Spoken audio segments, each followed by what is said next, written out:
हाँ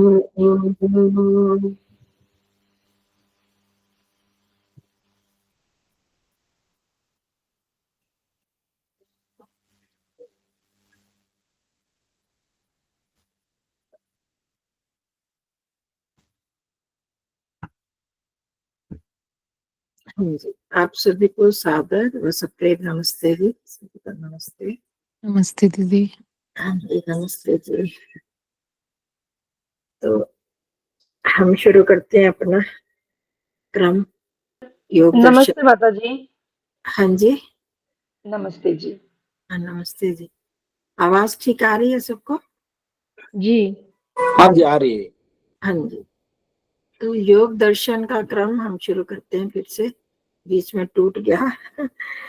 तो हमारा क्रम चल रहा था कि जब सत्व पुरुष अन्यथा ख्याति, इस पर संयम करने से अर्थात ये प्राप्ति हो जाती है जब अर्थात सत्व और बुद्धि और पुरुष आत्मा इन दोनों में पृथकता को साधक अनुभव कर लेता है, तो उसका सर्वभाव अधिष्ठातृत्व और सर्वज्ञातृत्व मतलब मुख्य ये सिद्धियां मिलती हैं। अर्थात सभी जो प्राकृतिक पदार्थ हैं उनको वो वश में कर लेता है। वश में करने का एक अर्थ आपको बताया था, और दूसरा क्योंकि उसको पता चल जाता है कि ये जो सारे पदार्थ हैं प्रकृति के, ये परिवर्तनशील है, नाशवान है, जड़ है, तो मुझे इनका उपयोग अपनी मर्जी से करना है। जैसे हम करते हैं, बात करते हैं, हमारी इंद्रियां, हमारा शरीर, मन जो है वो मेरे लिए है, तो मुझे इनका उपयोग अपने लिए करना है, इनके वश में नहीं होना। तो ऐसे उसको पता चल जाता है साधक को, क्योंकि उसको समझ में आ गई कि बुद्धि या प्राकृतिक जितने भी पदार्थ हैं वो सब मुझ आत्मा से अलग है, और मेरे साधन है, वो परार्थ है, मेरे लिए बने हैं। हम करते हैं ना ये बात ध्यान में भी कि ये शरीर मेरे लिए ही बनाया परमात्मा ने, ये मन मेरे लिए है, मैं इनके लिए नहीं हूँ। तो ऐसा उसको ज्ञान होने पर तो वो फिर उनके वश में नहीं होगा, उनको अपने वश में कर लेता है, तो और फिर उनका उपयोग अपने हिसाब से कर लेता है। और जैसे जैसे उनकी गहराई में जाता है, उन वस्तुओं से बहुत सारी और चीजें भी बनाकर उनका प्रयोग, जैसे कि ये वैज्ञानिक लोग करते हैं, वो कर लेते हैं, ये उसको सिद्धि हो जाती है उनके विषय में ज्ञान प्राप्त करने पर। और दूसरा कि सर्वज्ञातृत्व, वो भी आपको बताया था कि सबको जान लेता है। कैसे जान लेता है सबको? मतलब हर चीज का अतीत, अनागत, ये जो रूप है, और वर्तमान रूप, वर्तमान को तो हम जान रहे होते हैं, अतीत और अनागत मतलब कि जो अभी आया नहीं है, जो बीत चुका है, उसको अभी नहीं हम जान रहे होते, उस पर हमें चिंतन करना पड़ता है। तो परंतु जो ऐसा साधक होता है तो उसका अभ्यास करने पर वो उन सभी अवस्थाओं को, क्या कौन सी अवस्था बीत गई, मतलब भूतकाल में उसकी क्या स्थिति थी, भविष्य में क्या होगी, वर्तमान का तो जान रहा है, भविष्य में भी वो एक साथ इनको देख लेता है, इसका उसको ज्ञान हो जाता है। मतलब कि सबकी स्थिति को कि भविष्य में ये होने वाला है, भूतकाल में ये था, तो कहने का मतलब कि उसके अंदर ये उसकी परिवर्तनशीलता, परिणामिता सदा बनी रहती है, तो वो फिर उनमें फंस ही नहीं पाता। हम तो किसी चीज का सुख को जब देखते हैं तो हमें लगता है ये सुख ही हमको मिलता रहेगा, तो उसी के सुख में खो जाते हैं।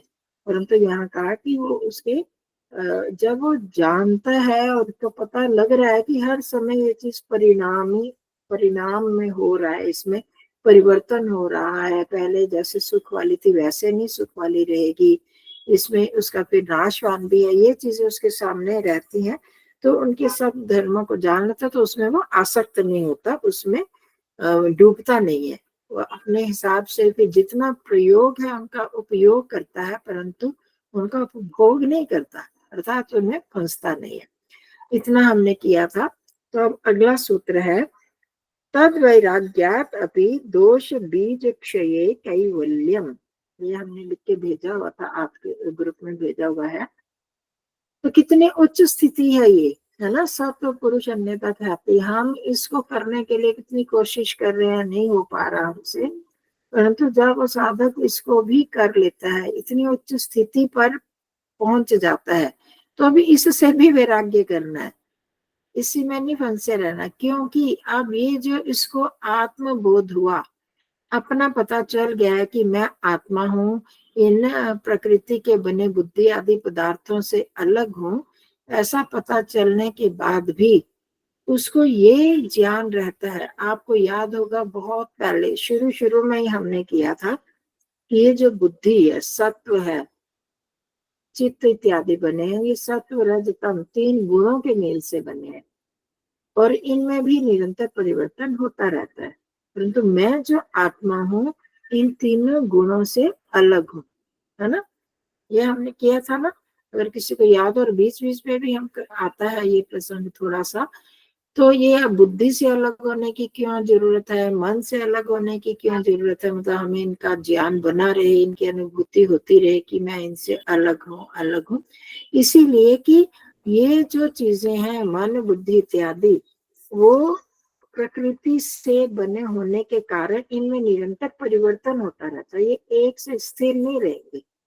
प्रकृति ही है इनकी मूल उपादान कारण, मतलब इनसे जिनसे ये बने हैं, तो प्रकृति है, और प्रकृति तो परिवर्तनशील है, नाशवान है, और इसमें जो भी मिलेगा परिवर्तन होता रहेगा। प्रकृति का मूल रूप क्या है, सत्व रज और तम, है ना। जैसे हम सबको पता है मूल रूप में सत्व रज और तम है। सत्व तो हमको थोड़ा सुख देगा, दे सकता है, देता भी है, परंतु रज के कारण चंचलता बनी रहती है, और तम के कारण वो फिर जो सुख है वो फिर समाप्त हो जाता है, और ये बने रहेंगे। हमने पहले भी जाना था कि जो 3 गुण है, सत्व रज तम, एक स्थिति में सदा नहीं रह सकते, इनमें परिवर्तन होता रहेगा। तो उस परिवर्तन के कारण इस बुद्धि आदि में भी परिवर्तन होता रहता है। तो कभी अपने आप ही सत्व गुण की प्रधानता हो गई, कभी रजो की, कभी तम गुण की, और जबकि जो मैं आत्मा हूँ वो स्थिर हूँ, वो एक जैसा ही रहने वाला हूँ आत्मा, मतलब परिणामी नहीं है, उसमें परिवर्तन नहीं होता। तो इसलिए उसमें भी आवश्यकता है, उससे भी वैराग्य की। अगर आगे बढ़ना चाहता है साधक, परमात्मा को प्राप्त करना चाहता है, अभी आत्मा का तो स्थिति होगी, पर वैराग्य में हमने जाना था शुरू शुरू में, जो वैराग्य क्या होता है, वशीकार संज्ञा वैराग्यम, दृष्टानुश्रविक विषय वितृष्णस्य वशीकार संज्ञा वैराग्यम। जो चीजें हमने देखी हैं, सुनी हैं, जानी हुई हैं, उनसे हमारा, उनमें मस्त ना हो जाना, उनसे अलग हो जाना, ये है एक वशीकार संज्ञा वैराग्य, इसको अपर वैराग्य बोलते हैं। और इसके बाद अब जो स्थिति आती है, वो फिर साधक जब विवेक ज्ञान प्राप्त कर लेता है, सत्व को अलग, अर्थात बुद्धि को, प्रकृति की चीजों को अलग जानकर आत्मस्थ हो जाता है, आत्म ज्ञान, आत्म साक्षात्कार कर लेता है। पर इसके बाद क्या हो जाता है, उसमें पुरुष ख्याते गुण वैतृष्ण्यम तद परम पुरुष ख्याते गुण वैतृष्ण्यम। अब ये स्थिति आ जाती है कि अब मेरे को उन गुणों से भी परे जाना है। वही चीज यहाँ पर बताई कि जो गुण सत्व रज तम, अब जो आत्मा का ज्ञान होता है, वो आपको पता है वो बुद्धि के आधार पर होता है, मन बुद्धि का उसमें रोल रहता है आत्म साक्षात्कार में। अभी हम कुछ कर नहीं पा रहे हैं, हमें नहीं पता चल रहा, परंतु फिर भी हम जब ये प्रक्रिया करते हैं कि मन को बुद्धि से हटाकर, सांसों से हटाकर, शरीर से हटाकर, वो उसको अब वहां पर लगा लें जहां पर मुझको मैं की अनुभूति हो रही है, या जो अनुभव करने वाला तत्व है। तो अनुभव करने वाला कौन है, मैं आत्मा ही हूं ना। तो वो आत्म तत्व की अनुभूति भी इस बुद्धि की सहायता से, मन की सहायता से होती है, ठीक है? तो अब यहाँ पर इसका मतलब जो मन और बुद्धि की सहायता से अगर करते हैं, तो ये तो सत्व रजतम से बने हैं ना, है ना, इनमें सत्व रजतम है। तो उनसे भी गुण वैतृष्ण्यम, गुणों से भी वितृष्णा हो जाना, उससे भी वैराग्य हो जाना, हट जाना, ये है पर वैराग्य, सबसे उच्च स्थिति का वैराग्य। कि अब मुझे आत्मा तक स्थित नहीं रहना, क्योंकि आत्मा, जो आत्मानुभूति होती है वो बुद्धि के स्तर पर हो रही है, तो वो कभी उसकी अनुभूति ठीक तरह होती है, कभी बाहर के फिर रज प्रधान हो जाते हैं, कभी तम प्रधान हो जाते हैं, तो वो हमेशा वो स्थिति नहीं बनी रहती। तो मुझे इन बुद्धि इत्यादि से भी अलग ऊपर उठना है, इनसे भी अलग स्वयं मैं और मेरे परमात्मा रहे, ऐसी स्थिति में आना है। तो इसलिए उसको वहां भी वैराग्य की जरूरत होती है। ठीक है, इस क्यों वैराग्य चाहिए? क्योंकि गुणों से ऊपर उठना है। तो इसलिए कहा तद वैराग्यात अपि दोष बीज क्षये कैवल्यम। उद्देश्य क्या है हमारे जीवन का? कैवल्य को प्राप्त करना। कैवल्य मतलब सिर्फ जो प्रकृति के जितने भी तत्व हैं, जो सूक्ष्म तत्व हैं, उनसे भी स्वयं को अलग रखना, अलग करना। तो जबकि हम प्रकृति से जुड़े रहते हैं, जब तक बुद्धि रहेगी, मन रहेंगे, तो उनमें परिवर्तन होता रहेगा कुछ ना कुछ। तो उससे हटकर कैवल्यम, केवल का अर्थ तो हम सब जानते हैं ना, केवल मतलब अकेला। जो तो अब इस स्थिति में क्या होता है कि वो फिर उसको केवल वाला भाव, मतलब केवल ही अकेला ही रह जाता, अब कुछ और नहीं रहता, ना मैं ना तू, हूँ ही रह जाता है। तो वो क्या स्थिति है? तद वैराग्यात अभी दोष बीज क्षय। उससे भी वैराग्य होने पर कि अब मेरे को सर्वाधि भाव अधिष्ठातृत्व नहीं चाहिए, सबका ज्ञान नहीं चाहिए, मैं इन सब से अलग, बुद्धि से भी अलग, मैं केवल उसमें ही स्थित हो जाना चाहता हूँ जिसमें, क्योंकि बुद्धि इत्यादि में हमारे क्लेशों के बीज तो वर्तमान है ना, उनमें विद्यमान रहते हैं। बुद्धि में संस्कार रहते हैं, संस्कारों के बीच चाहे तनु हो चाहे प्रसुप्त हो, क्लेश हमने सब बहुत विस्तार में किया हुआ है। क्लेश, क्लेश जो है अविद्या, अस्मिता, राग, द्वेष, अभिनिवेश क्लेश, ये सारे क्लेश जब तक बुद्धि या सत्व रजतम रहेंगे तब तक ये भी विद्यमान रहेंगे क्लेश। तो उन क्लेशों की जो बीज हैं, तनु हुए पड़े हैं, उनको भी हमने दग्ध बीज भाव करना ही पड़ेगा। जब वो दग्ध बीज होंगे तभी आत्मा जो कैवल्य को प्राप्त होगा। तो इसलिए हम कहा कि वहीं पर नहीं फंस जाना है कि आत्म स्थिति हो गई, आत्मा का ज्ञान हो गया, तो अब मैं बस, अब मैं आत्मा, मेरे को आत्म साक्षात्कार हो गया, सब कुछ हो गया अब नहीं। परंतु बहुत आगे हमें जाना है, हमारी मंजिल आगे है। तो उससे भी वहां पर फंस कर आगे बढ़ते जाना कि जिससे मेरे दोषों के जो बीज हैं, अर्थात जो क्लेशों के जो सूक्ष्म बीज हैं, तनु बीज हैं, उनको भी नष्ट करके कहाँ पहुंचना है हमें? दग्ध बीज अवस्था में, ताकि दग्ध बीज हो जाए। जैसे इस बारे में हमने बात की हुई है कि जैसे गेहूं है, चावल है, उनको भून दिया गया अगर, तो उसमें हम अगर दोबारा उगाना चाहें तो उगेंगे नहीं, उग नहीं सकते वो। और चावल का तो ऐसे नहीं होता, चावल का जो ऊपर का धान मतलब छिलका होता है, वो जब तक रहेगा तब तक ही चावल उगेंगे, वो छिलका उतर जाए तो फिर चावल नहीं उग सकते। तो उसको निस्तूष कहते हैं, ताकि छिलके रहित कर देना। वैसे तो ऐसे ही, और जितने भी, और चना हो, बाजरा हो, जो भी चीज है, अगर उनको भून दिया जाता है तो हम कितना उसमें खाद डालें, पानी डालें, मिट्टी में रखें, तो वो नहीं उगेंगे। तो इसी तरह हमारे भी चित्त की ऐसी स्थिति हो जानी चाहिए कि उसमें हमारे जो क्लेशों के बीज हैं वो दग्ध हो जाए, वो जल जाए, कि कैसी भी भयानक स्थिति, कैसी भी अनुकूल स्थिति आ जाए हमारे उन क्लेशों के लिए, राग के लिए, द्वेष के लिए। एक पुस्तक है मोक्ष की पगडंडी, उसमें यहाँ तक लिखा कि अगर आपके परिवार के सभी सदस्यों की मृत्यु हो जाती है, सभी के साथ वियोग हो जाता है, तो भी साधक जरा भी विचलित ना हो। देखिए अब उसमें क्योंकि राग का जो बीज है वो भी दग्ध हो चुका है, कोई पता ही नहीं राग ये क्या है, वो कौन है, क्या रिश्ता, क्या नाता, कोई था ही नहीं रिश्ता, ये तो सब आत्माएं हैं, आत्माओं से हमारा कोई संबंध ही नहीं है। तो इतना प्रगाढ़ उसके अंदर वैराग्य की भावना जाग जाती है कि उसको किसी के होते भी, मतलब इतना नुकसान हो गया, धन संपत्ति का नाश हो गया, पारिवारिक जनों का नाश हो गया, तो भी उसको किसी भी प्रकार का राग नहीं जागता, ना किसी से द्वेष जागता है। ऐसी स्थिति जब हो जाती है तब हम उस अवस्था में पहुंचेंगे, इसको बोलते हैं दग्ध बीज स्थिति। परंतु हमें तो थोड़ा सा नहीं जी, मेरा अब ये चीज खाने का मन नहीं होता, पर किसी ने लालच दिया, ये थोड़ा सा वो सामने आ गई वो चीज, तो हम फिर हमारे मन में, चाहे हम खाएं ना खाएं, पर द्वंद उठ जाता है, खाएं या ना खाएं, खाएं या ना खाएं, ऐसे हो जाता है। यहाँ पर जाएं या नहीं जाएं, इसके साथ संबंध है हमारे, उनके फंक्शनों में जाना है तो क्या करें। तो ये हमारी स्थिति अभी बनी हुई है। तो परंतु वो भी, उसमें वो कुछ उठे ही ना उसके मन में इस तरह के भाव, वो स्थिति को हमने प्राप्त करना है। तो उसको बोलते हैं दोष बीज क्षय।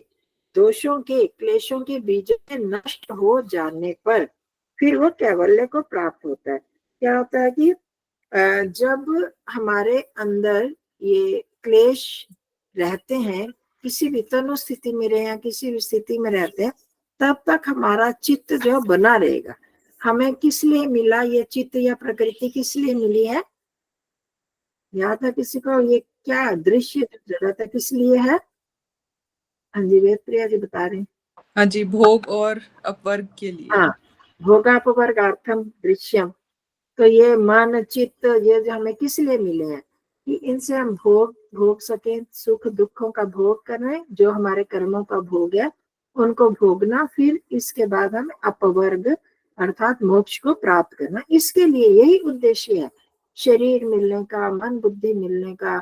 हम तो पता नहीं कहाँ कहाँ खो जाते हैं इन उद्देश्यों को भूल करके। मुख्य उद्देश्य तो वही दुख सुख भोगने में लगे हुए हैं और उन्हीं को फिर दोबारा बनाने में।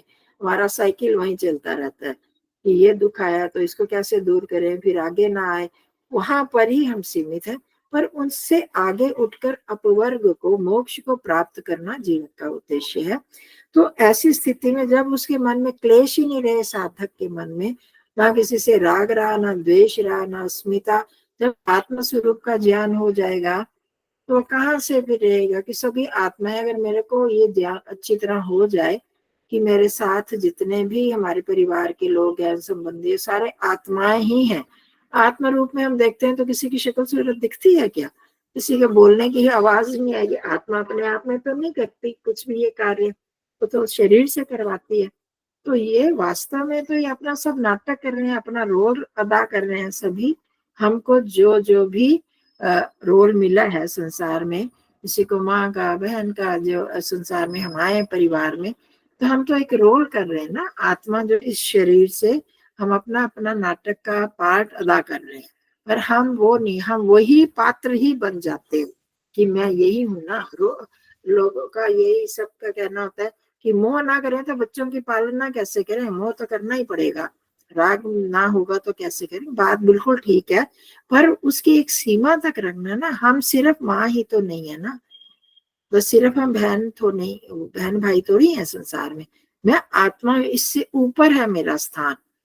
तो वहां तो उतना ही करना है जितना कि हम एक कर्तव्य के रूप में करना है। हम तो मोह इत्यादि में फंस के बहुत कुछ ऐसा करते हैं कि जो अपने मुख्य कर्तव्य हैं उनसे छूट जाते हैं, उनसे अलग हो जाते हैं।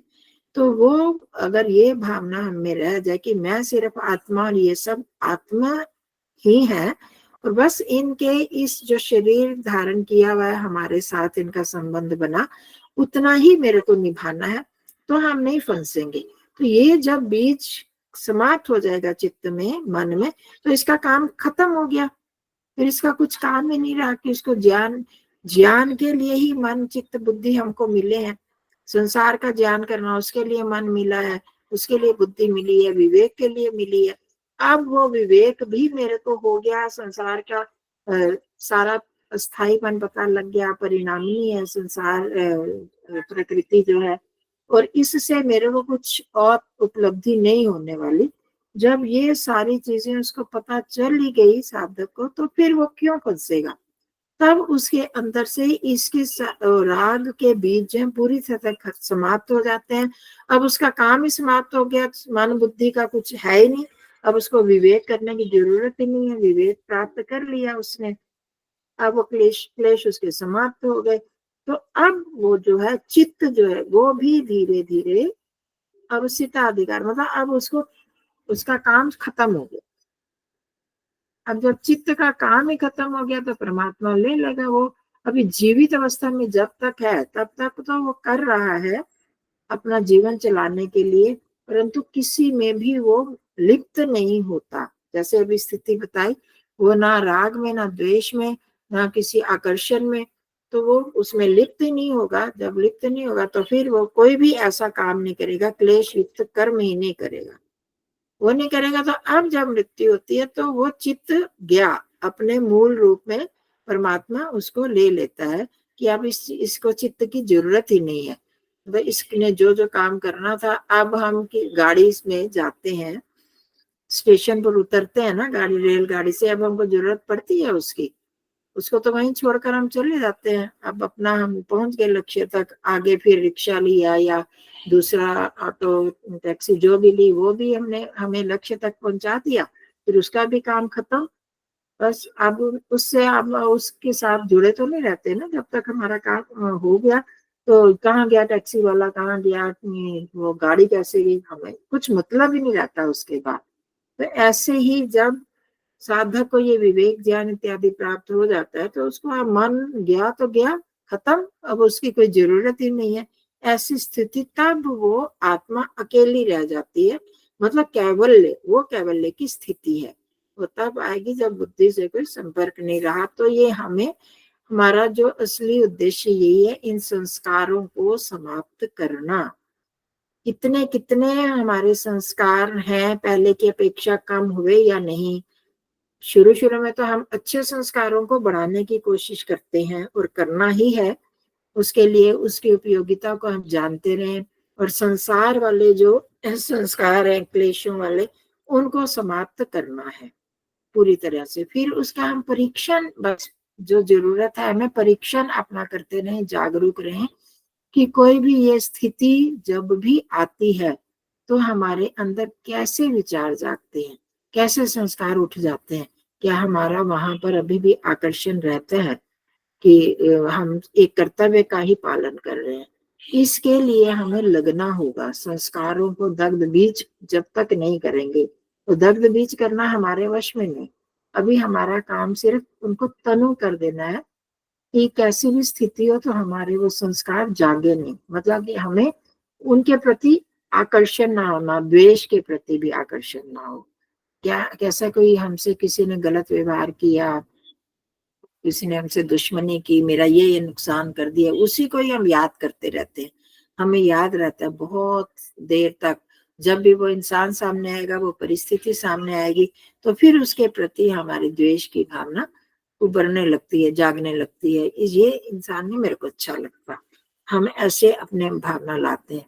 तो इन सब चीजों को हमें धीरे धीरे प्रयास करके समाप्त करना है, तभी हमारी साधना अच्छी साधना बन पाएगी और तभी हमारी सफलता है।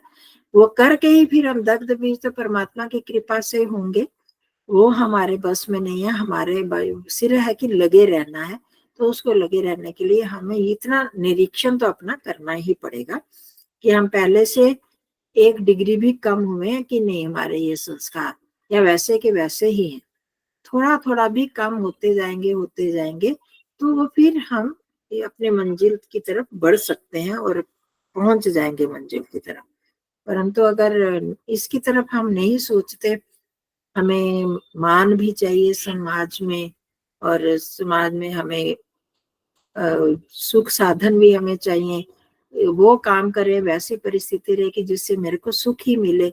मैं बैठे बैठे अपना काम करती रहूं, आराम करती रहूं, दूसरे मेरी सेवा भी कर दे, मेरे को आराम भी पहुंचा दे। अगर हम ये करते रहेंगे तो हमारे वो राग के संस्कार तो दूर नहीं होंगे। और इसके साथ अस्मिता पर तो विशेष ध्यान देना ही है कि आत्म तत्व तक हम अपने आप को उस स्तर तक पहुंचा लें कि मैं आत्मा हूँ। आत्मा को क्या चीज की जरूरत है, हम खान पान कपड़े इनकी तरफ अगर ले रहते हैं, हमारी वृत्ति रहती है, तो उससे हमें संभलना पड़ेगा, क्योंकि आत्मा को इन सब की जरूरत नहीं है। मतलब जितना शरीर की आवश्यकता है उतना, उस हिसाब से अगर हम करें तो मेरा शरीर सुंदर तो नहीं सुंदर लग रहा है कि नहीं, कहीं पर ऐसे तो नहीं, दाग तो नहीं हो गया, वो तो नहीं हो गया, ठीक है, कोई रोग का सूचक है तो उससे तो हमें सावधान रहना है, परंतु उसी में ही लगे रहना, ये दाग ना हो जाए, ये वो ना हो जाए। तो उसके लिए हमें अब आवश्यकता नहीं है ऐसा करने की।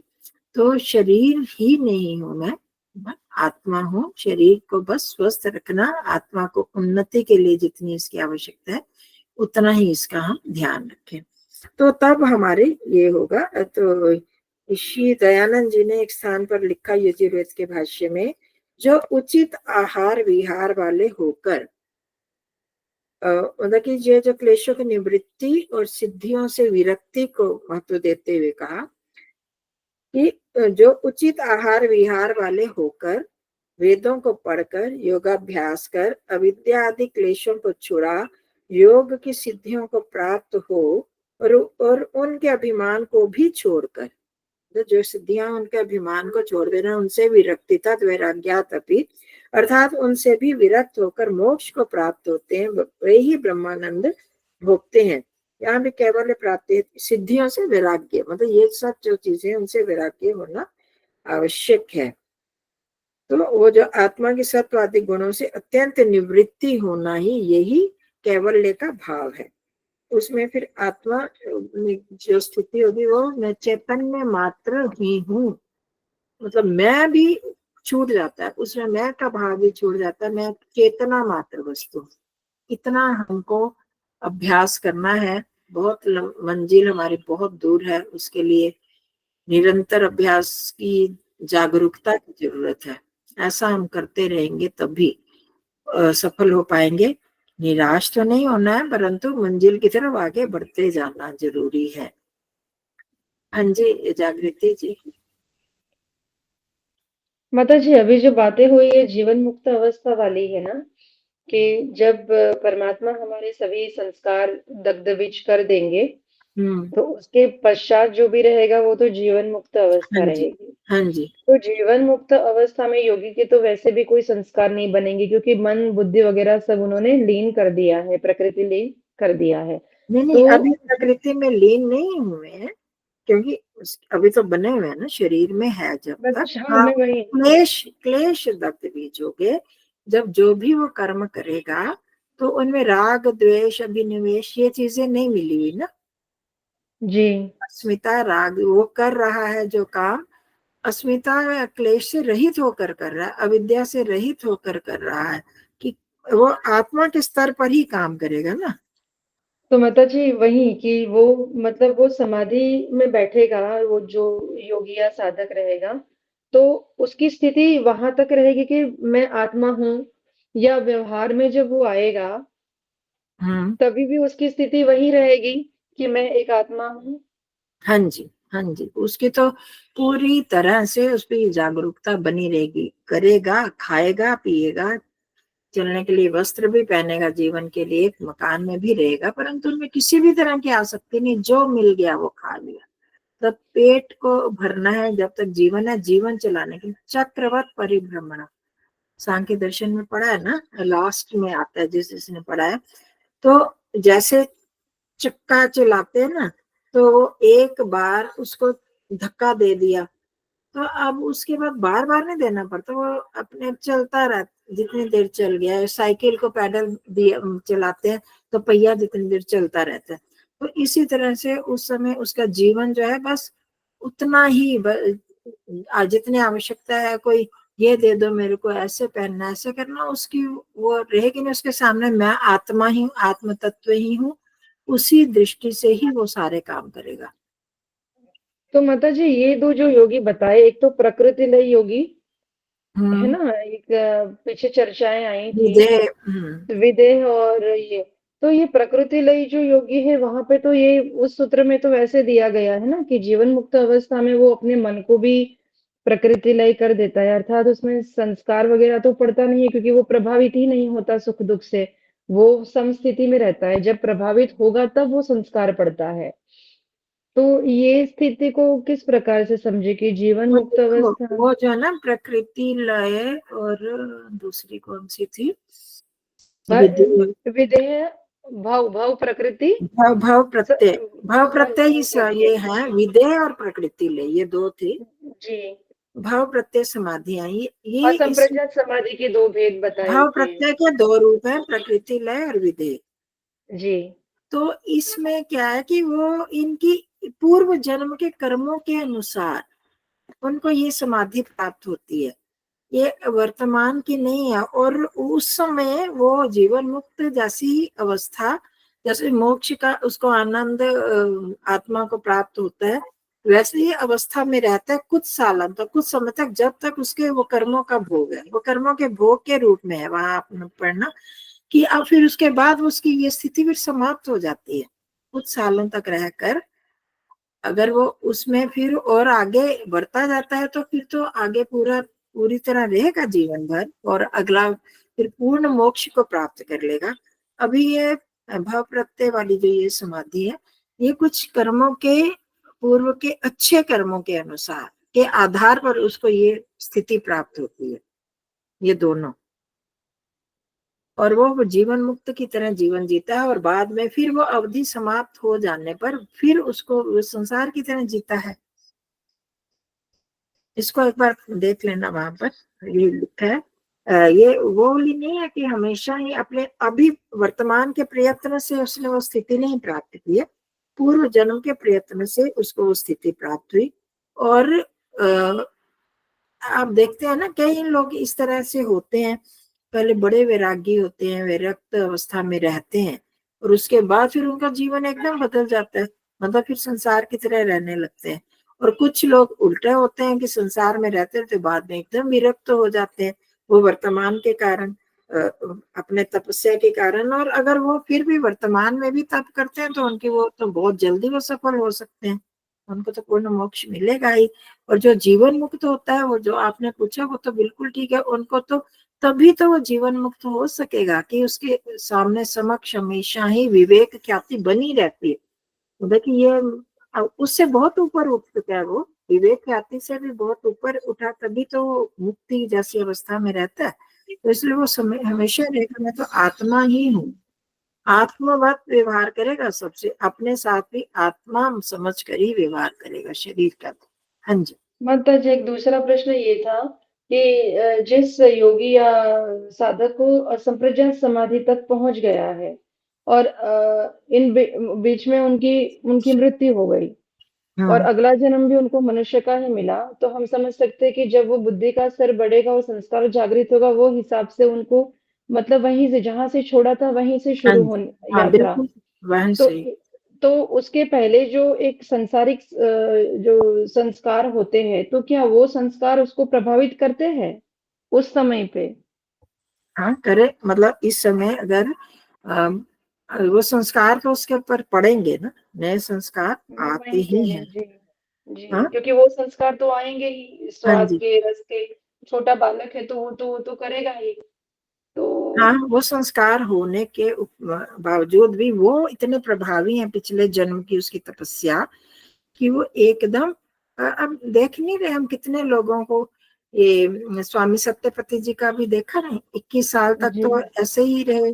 पर लेने जाती हूँ, मैं तो उठ नहीं पाऊंगी, आप क्लास कर लो, आ जाएगा अपने आप।